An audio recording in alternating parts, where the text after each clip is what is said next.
There is a spiritual world, the primordial world, God.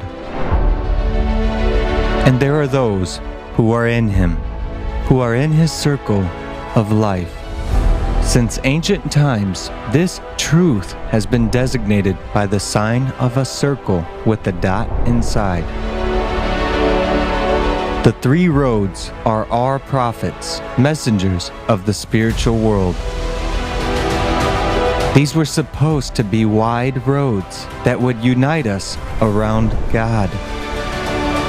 People were created to be close to God, to be alive. But what is happening now?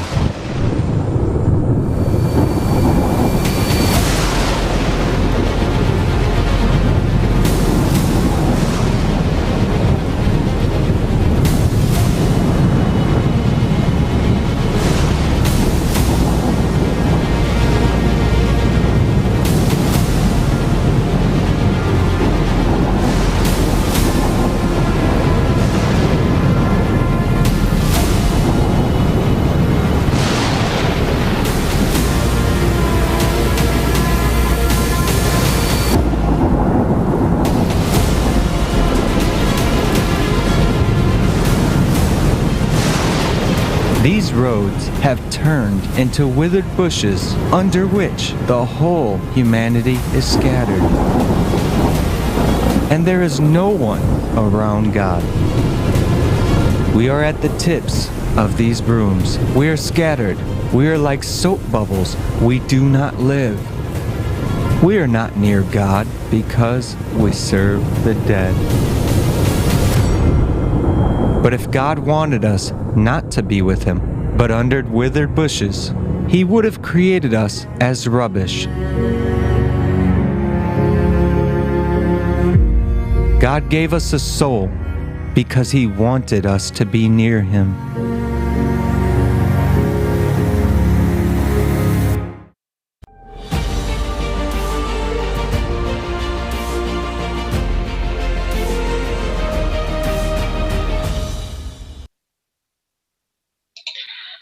As we could see in the video, the religions are divided. But how did it happen? After all, we have received pure knowledge from the prophets, but it hasn't been kept pure. The first question that we want to address today is, why do you think division of religions into so many denominations occurred? And I would like to pass the word to our first speaker, Larissa Kopidou, entrepreneur from Greece. Larissa, the floor is yours.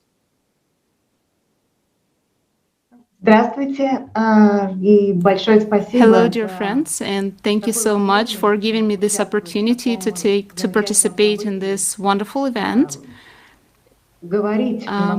and to actually talk on such a very important topic, the conference that was held recently on the 20th of March, about what our prophets dreamed of. What is the creative society? So the most important question today is probably that we have to find out in what kind of society do we live in right now, and why the things happen that happen, and what exactly the prophets dreamed of, and what primordially was given by the spiritual world to the people. The knowledge that was given to us, that prophets brought, for some reason they're not in our everyday life, right? We saw a wonderful video that tells us that we are at the at the very end of this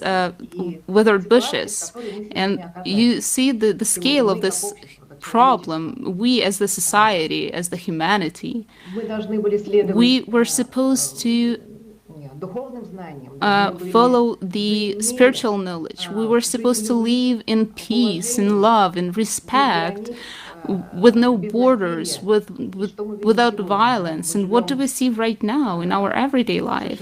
We live in a chaos that you cannot even describe, that is ruled by the violence. And the question arises, what happened? Why did it happen this way? And why do we live in such a situation? And why the division of religions actually occurred? And it exists nowadays. And on the other hand, we have this situation in our contemporary world. How do we connect it? The religions that actually preach spiritual knowledge throughout all the years, all the centuries, didn't bring the humanity to the spiritual development, but vice versa. It brought us to the contemporary world. And what do religions actually do? Well, sorry, not religions, the organizations that actually are these withered bushes. And what do? They actually fight between each other. For example, let's take Christianity. Just take a look how it is described. The great division of the church, and how, silly this word, this phrase is. Yes, the great division of the church, and the slogans, and the substitution of the spiritual knowledge, the primordial knowledge that had to bring the humanity to the development, spiritual development, but the substitution to the consumption. And religions, to be honest, this is the tool that actually directs the humanity to the currently it directs the humanity towards the consumption and consumer society. We see the organizations. We don't hear actually in religions and in what we see in nowadays world, we don't hear the true knowledge, the true spiritual knowledge. We don't hear the essence of it. We hear and we see the traditions, the different rituals and things that we have to do, but how did it happen? Why did it happen? Why this situation occurred? Because people have chosen the consumeristic way of life, starting from the first priests, and that actually were egoistic, who had the desire for power, and throughout the time it only grew, and the things that religion had to bring to people actually kind of like evolved into organizations, and they constantly fight between each other. They constantly fight for the electorate, for the people who go to church. So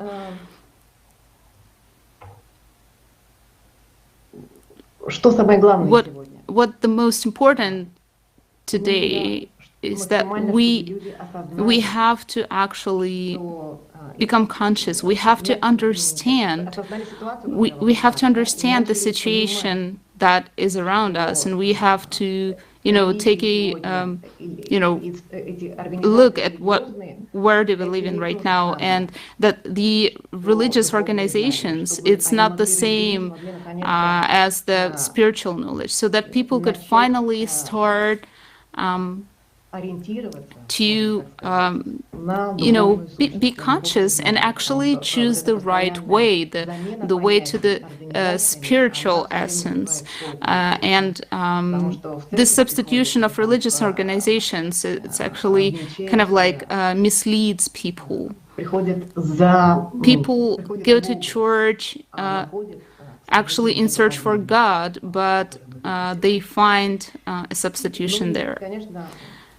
And of course, there are so many religions nowadays that a person who would want to choose something to study it, to do his research, but it all will lead him to the wrong path, the path that doesn't take you to the primordial knowledge, that has to that actually religion has to bring a person to. And for example, the religion of money, this is a religion as well that all other religions support it. Why? Because what are the main slogans of the religion of money? Is the control from, all points of view, control over the consciousness, control and manipulations over the mental, in the mental way, right? And some kind of special rituals that people have to do. These manipulations, they actually mislead people in our contemporary world, and they mislead them and they bring them into the wrong direction, far away from the spiritual knowledge. And the only thing that we can do is actually put all our efforts into spreading the information, communicating, talking on these topics, and spreading the information about what was taught during the conference, because without the understanding of the essence, we won't be able to actually change the world. Thank you so much. That's true, yeah. Thank you for sharing this very interesting insight with us. And of course, we need to change the format of our society into creative one. So thank you so much. And now I'd like to pass a word to Kanu Eleke, who is a teacher at the National Board for Arabic and Islamic Studies in Nigeria. So, Mr. Eleke, why do you think division of religions into so many denominations occurred? The floor is yours, Hiria. Thank you. Thank you, Relia. The truth is one, but the interpretation of this spiritual truth is where we got this division from. I will give you an example. When I was a student, we had this allegory of the 7 blind men who tried to describe an elephant, and the 7 of them all had their descriptions. But if the 7 blind men had known that all of them, if they had pieced the information, the part of information they were describing, if they had pieced them together, that they were describing the same thing, then it wouldn't have been a problem. But in our case, in the case of religions, it was the same truth, but people began to interpret them differently. If I'll give you one example, and that is why I was honored to have watched the conference on March 2020, where so many people talked about understanding the truth and then the chaff that we have in religions, the distortions and how they happened. One of the examples I want to cite is in Islam, the noble prophet, peace be upon him, had told us when he was answering the question, who is a Muslim? And he said that a Muslim is one who loves God. But what is the interpretation we have of it today? The interpretation is that for you to be one who loves God, you must belong to a particular religion. And so it develops that even certain benefits are conferred only on people who are in my religion. Those who are outside my religion, then they are outsiders and they do not have the right thing. And why did this occur? It all occurs because there are interpreters. There are people who faith that they are choosing. They are so close to God than all. And then they have the right to tell us or to set the boundary line of what is truth and what is not true. And it's also there in Christianity. When Jesus was asked that his parents, family members, the mother, the brothers are there to see him, and he said that everyone who does the will of God is my father, is my mother, they are my brothers and sisters. But what do we have today? Christianity has become a religion of insiders and outsiders, unless you believe in the Lord Jesus Christ, not in the true sense of doing the will of God, but believing in my ritual of religion, then heaven is not for you. And so you see, people now build defensive positions. I'm a Christian, I am right. I'm a Muslim, you are wrong. And so that is how these discussions get into being. And the more we defend our positions, the more consumerist, the more worldly we become. So spiritual knowledge, primordial knowledge that should contain the truth that unites all people, now becomes something that, is dividing everyone. And that is unfortunate, because all the prophets, their dream, as I got to understand, is that there should be peace. People should love one another. Humanity should love one another. And then humanity should do the will of God, which is to create a society where everyone has a condition to grow to his full capacity, to grow, to mature to that human spirit who swings in the love of God. But unfortunately, the interpretation of our religious leaders have set a boundary between us. And I think it is very, very, very necessary at this point in time that we discover again that primordial truth which unites all of us. And that is the pure teachings that the prophets have all brought. And what is it? Love. Thank you. Thank you so much, Mr. Lecky. Very deep thoughts, and I absolutely agree with you. The interpretation of the knowledge by those who proclaim themselves our religious leaders has divided us. But our prophets' words, doesn't matter which religion we talk, always unites us in love to one another and in love to one God. And right now I would like to proceed to our second question. What must be done to keep that knowledge that was brought to us by prophets in purity? And I would like to pass a word to Karolina Chronova, medical doctor, PhD, clinical pharmacologist from Czech Republic. Karolina, please. Hello. Good evening.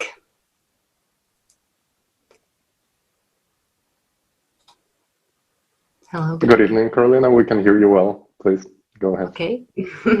Okay. Good evening, everyone. I'm very happy talking today, although, yeah, I'm a clinical pharmacologist, as you have said, but foremost, I feel myself as a human, and that's why I'm very happy that I can answer to this question that you have given to me, Tali. Thank you very much, and also thank you very much, Professor Kanu, because what you were talking about, that is very inspiring and really the deep truth.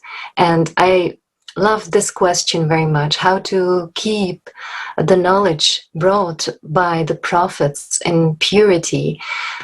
Well, to answer it, it's actually essentially important to understand all the reason why in the past the knowledge could have been distorted. And we can talk for hours about the human dual nature, that people just choose wrongly in the past because of the bad part in us, in them, and this bad part, this dual nature, have not changed during ages. So yes, we can talk about it for hours, but actually I don't think that this will help us to choose wisely this time. And that's why also that I'm very happy we have the project Creative Society, which is based on 8 foundations.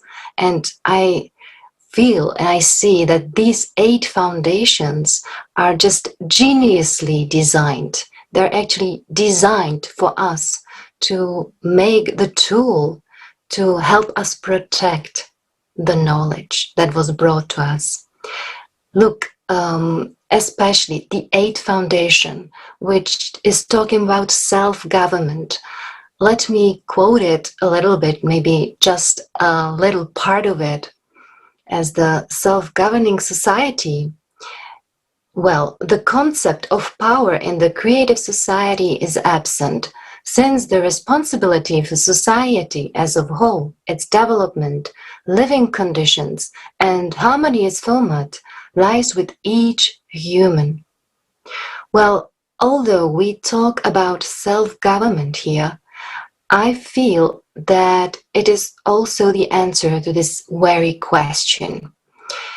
As the concept of power is absent, there is no manipulation anymore. But that's the goal that must be achieved first. Because we people have altogether purified the knowledge brought by the prophets on the 20th of March 2021.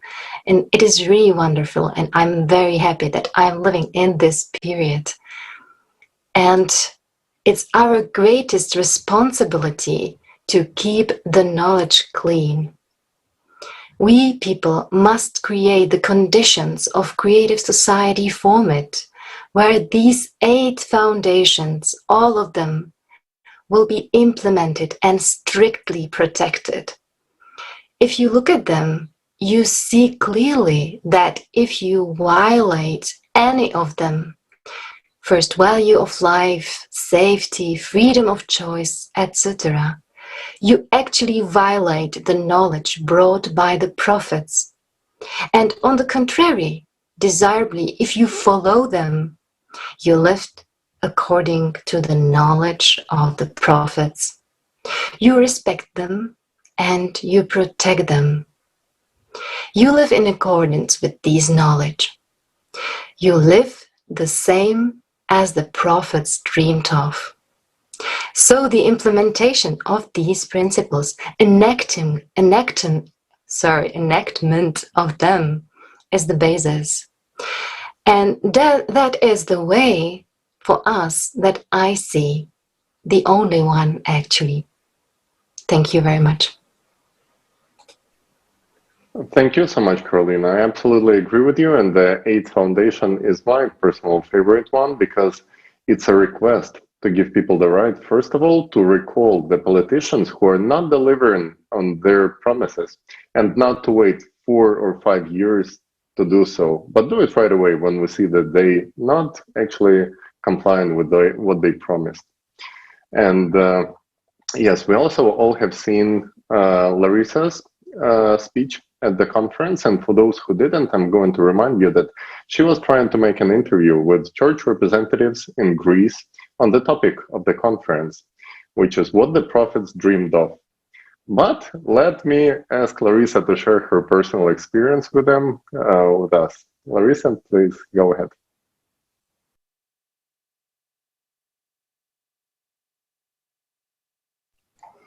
Да, спасибо, Тали. Но на самом деле меня очень Thank you so much, Tali. Actually, I was really surprised by this fact. We, actually, we tried to apply to a huge number of priests to receive the answers to the questions that they actually have to answer to the people. The first question was, concerned the main thing, that God is one and God is love.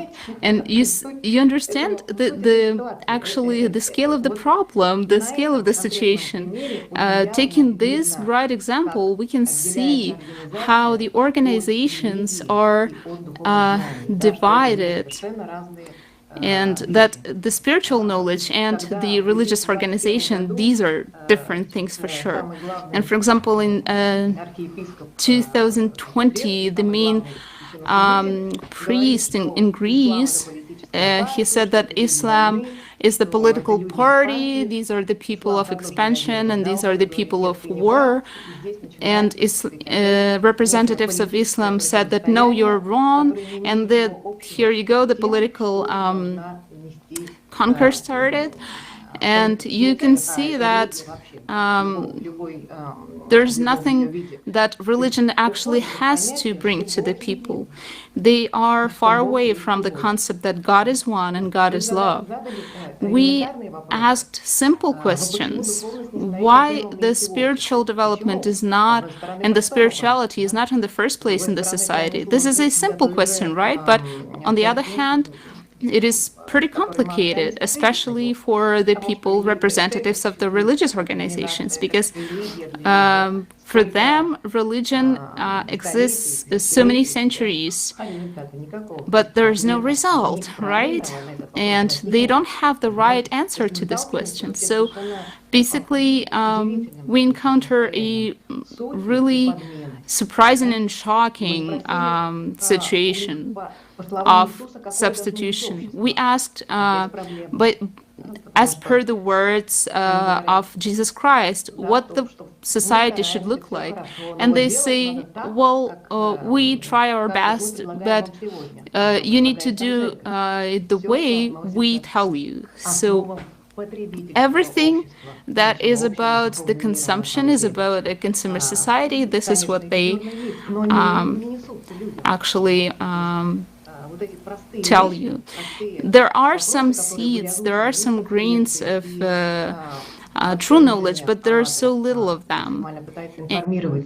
О сути всех этих вещей, да, оно, к сожалению, в сегодняшних религиях не несется. Таким образом, мы и пришли к ситуации, вот к этим веникам, да, где совершенно немыслимое количество разных... And currently we have such a huge number of religious organizations that call themselves religious, but they actually... Так что, еще раз говорю, для нас, для всех это было удивительно, что мы не смогли взять ни одного интервью, потому что верхушка, то есть управление церкви, этого просто не позволило, чтобы, не дай бог... Because due to the hierarchy, they had to kind of like ask they have to request the approval. And the priests were actually kind of like ready to communicate, but they couldn't officially. And as a result, the spiritual knowledge and current situation in the religions, these are two different things, unfortunately. Thank you so much. For your honest sharing. Yes, it's very important to speak loudly about the truth. And it is very important also to create such a conditions in our society where everyone could speak without fear. So thank you. And now we're gonna third question in the frame of our international roundtable. And the question is, why do we need a creative society to fulfill the covenants of our prophets? I'm gonna pass the word to Dr. Francisco Miralles, who is a wellness and satisfaction advisor in Costa Rica. So welcome, Dr. Miralles, and the floor is yours.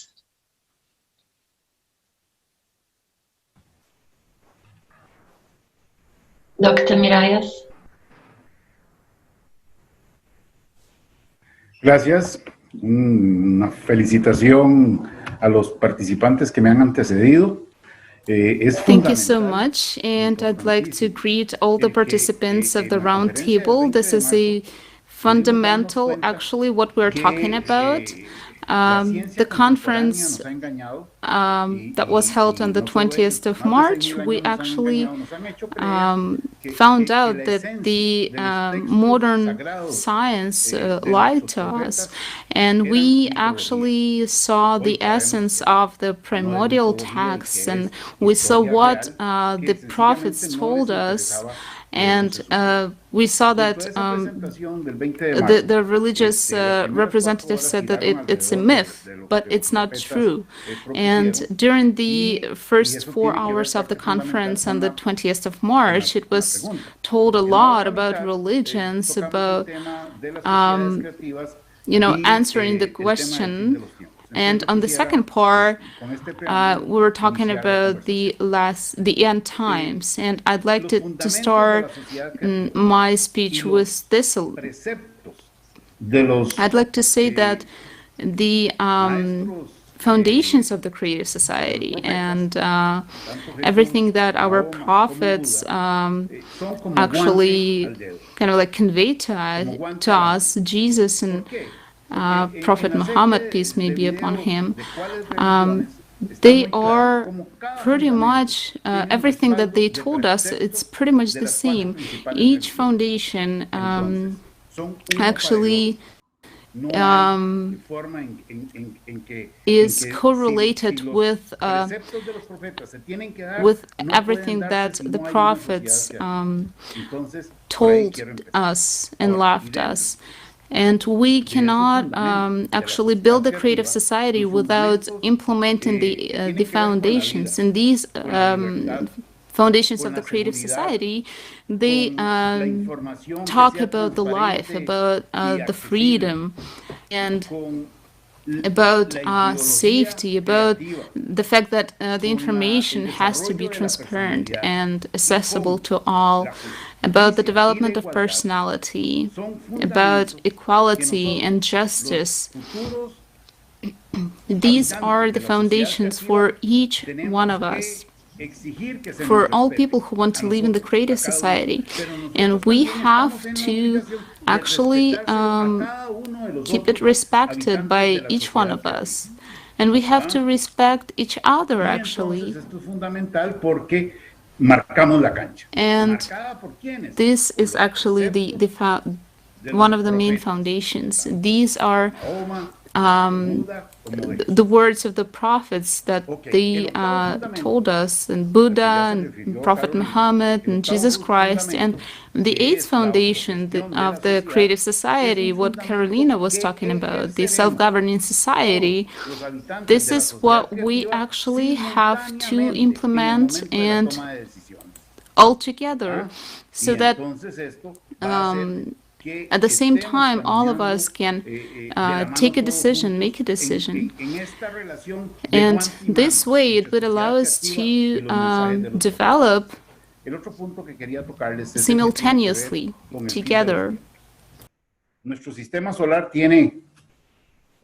And also, I wanted to talk a little bit about the end times, because our solar system has 4,600 years old, and there were different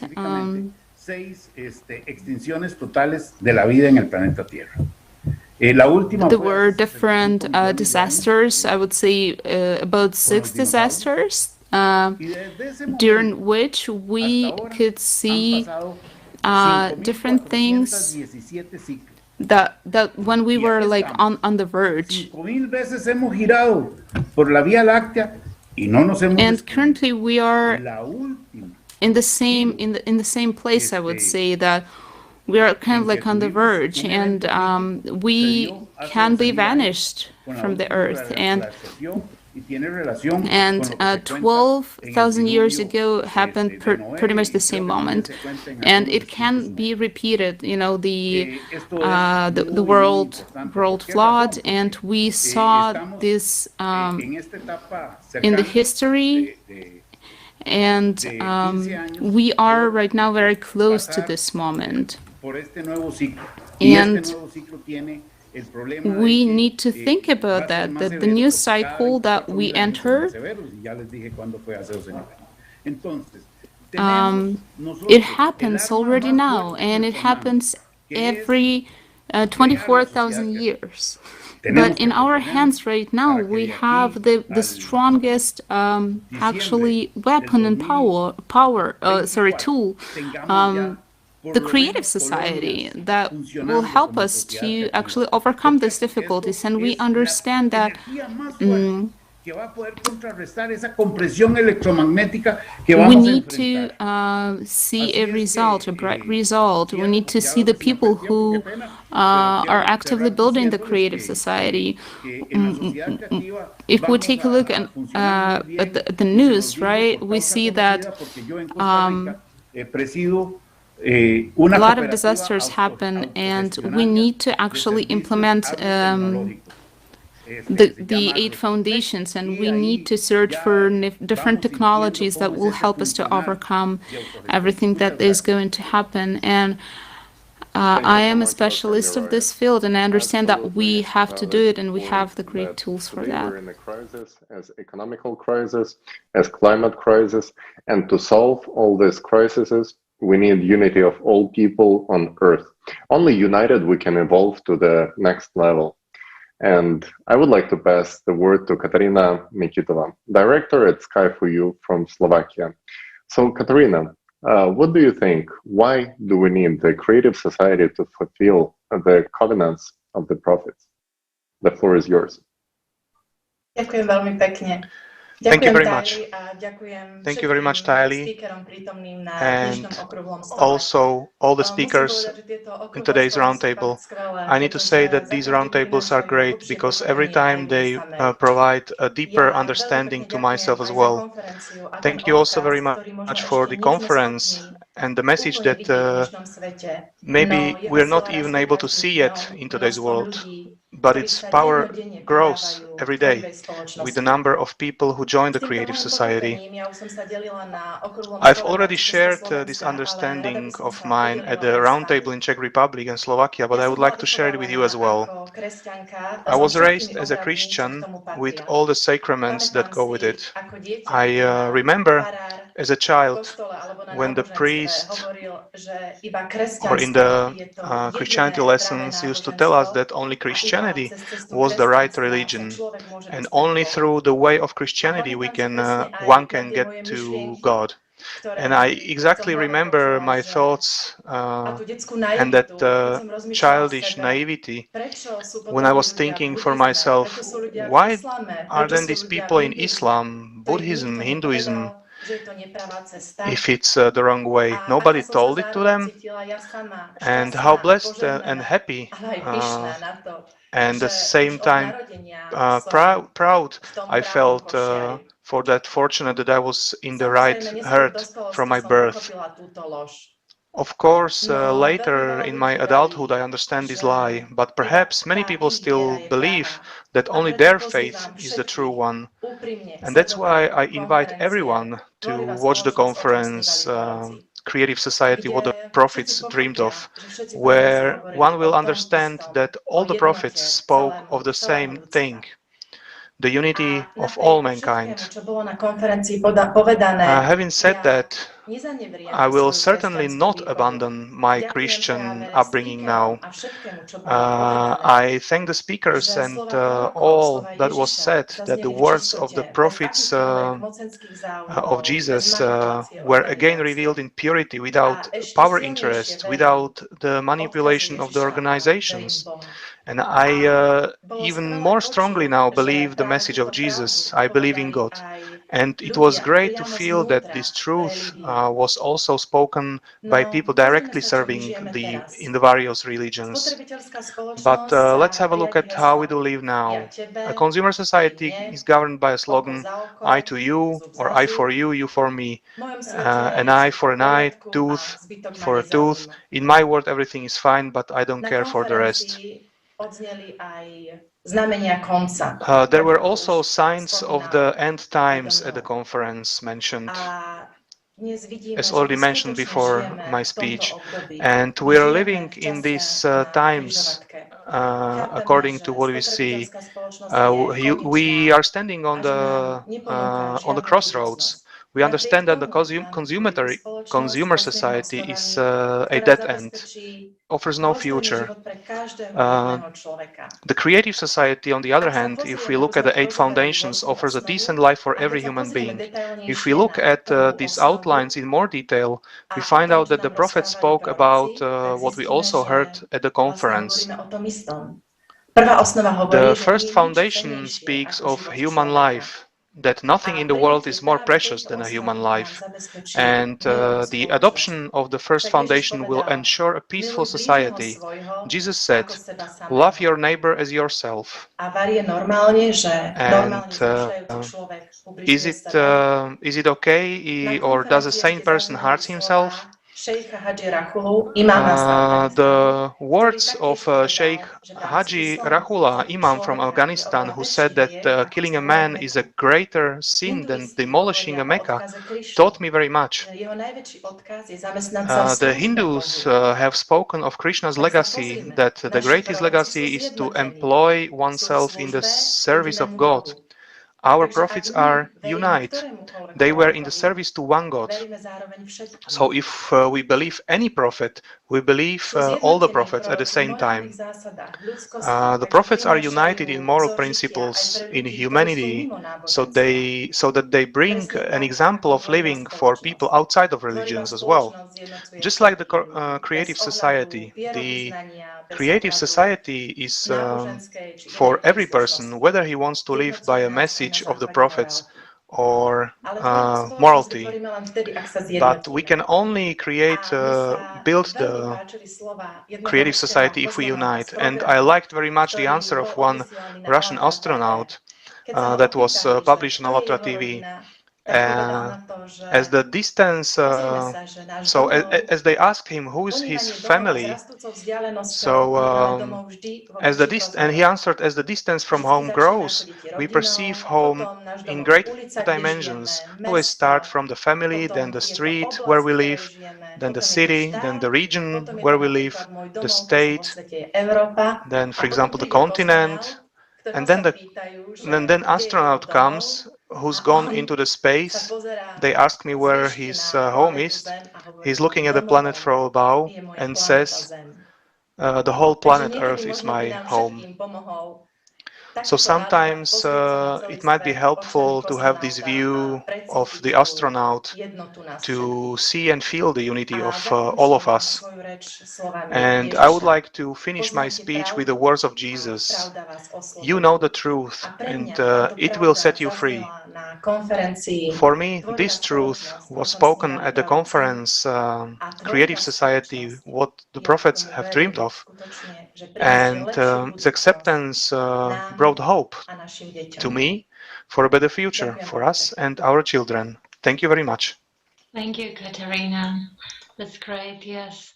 We have to believe to our prophets, and we have to believe the truth they have brought to us. And especially me, I believe that we could develop our civilization, and in order we could go to the space and see more. And finally, our discussion is going to the end. And at the end, we would like to share with you our experience, how we are able to spread the information about Creative Society and the conference Creative Society, what the prophets dreamed of. Karolina, could you share, please, with us how our friends from Czechia and Slovakia have created a format of evening discussions about conference and how they broadcast it live on social networks on a daily basis? Karolinka, floor is yours. Yes, I'm very happy to do that. Thank you very much, Renka. Yeah, well, I'm very happy for today's discussion, actually. And as I follow some discussions on Facebook, I can see that actually fighting for epithets and for the distortions of the truth is very common nowadays. So the only way how to, protect the truth is to talk about it, and talk about it once again, educate us and fulfill the informational field. And that is what we are trying to do all over the world with our project Creative Society. And as Renka said, in Czechoslovakia, we used to be in Slovakia and Czechia together. We started the format of evening discussion, actually mini timetables, and we do them on daily basis at 7:30 p.m. of our time. That is GMT +2. And we are very happy to invite everyone who has watched the conference on 20th of March, not on 20th of March, but which was on 20th of March, and which you can see on ALLATRAunites.com right now. It's very worth it. And if you got inspired, we welcome you for the discussion. We would like to make our discussions international, to make international communication bridges, because if we people start to connect, if we start to talk about our religions openly, about the truth in our religions, we actually educate other people. We help them to understand the truth. We help them to overcome prejudices that we used to have. Now we don't have them because we have seen the truth. And that's my invitation. So I invite all of you to our broadcasts, and we would be very happy to build these international bridges. Next, the first international broadcast that we will have is on the 23rd of April on the topic of climate change. which was presented on the conference too. So we'd be happy to talk with people from Islam religion, from Christianity, from all the religions, and atheists as well. So all the people. Thank you very much. Thank you. Yes, we have to speak without fear and loudly. So thank you, Karolinka, and thank you all speakers for your honest and open sharings. And yes, in these days, very important to speak up. So thank you so much. And Tali. Thank you. I would like to remind you that this roundtable is initiative of the people, dear viewers who watched the conference. And the conference you can find on the website allatraunites.com. It's been translated into over 45 languages, so please, you're welcome to find yours. And if you already watched it, please share your understandings. You can record the video, or you can also organize roundtables in your cities, just like this one. And as to our next big conference, it's going to happen on May 22nd, 2021, and it will be dedicated to a very specific theme, life after death, fiction and facts. And I would like to explain why this specific topic was chosen, because this is exactly how people are being manipulated. This is the number one factor for manipulation of people by all the religions. The fear of uncertainty of tomorrow, the fear of unknown. So we would like to make the unknown known and approach this topic from the scientific point, bring all the facts, all the specialists, everything we know about near-death experiences and life after death. So everyone is invited to participate, and preparation for the upcoming conference is already happening, so please feel free to reach out. As well, you can sign in on ALLATRAUNITE.com and just press the join button, and you're welcome to participate in it as well. So dear speakers, dear viewers, thank you so much for being with us today at our roundtable. And let's watch our final video.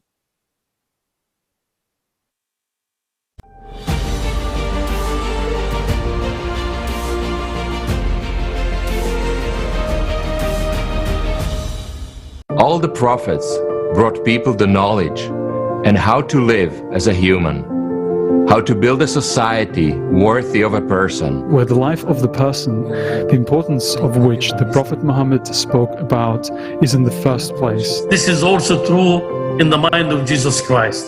Human life in the creative society is the highest value. Every teaching that Buddha that I have learned so far, I see this in creative society. Prophets came precisely to tell people how to live together and how to create a paradise in this wilderness. We got the chance to build a creative society and the path which will lead us towards a better future. This is not for me. This is not for you. This is for us. This is for humanity. This is for our coming generations. All the great masters of the Eastern world focusing on the same thing, to create, to build up that kind of creative society where there is love and respect to everybody. That kind of creative society, without any hatred and jealousy and ego and conflict and competition. Just like a family, where everyone is helping each other, respecting each other, appreciating each other, sharing hands. Was and meaning to everyone who's living on this planet, and when people would contribute to others based on their talents and strength, and when everyone starts to live their life to their full potential, you can imagine what will it do. It will absolutely uplift the collective human consciousness which the universe sought. That the prophets of all occasions advised us. And how about we make this dream our reality? That is what says in Vedas. And if we take one small step towards Krishna, he's gonna take 10 giant steps towards us. So friends, let's not hesitate and let's make our choice towards creative society. We will continue to preach the message that the prophets dreamed of. It is time to stop the twists. It is time to stop the deceit. Today, it is vital to inform each other so that everyone talks about creative society, so that there isn't a person who doesn't know about the creative society.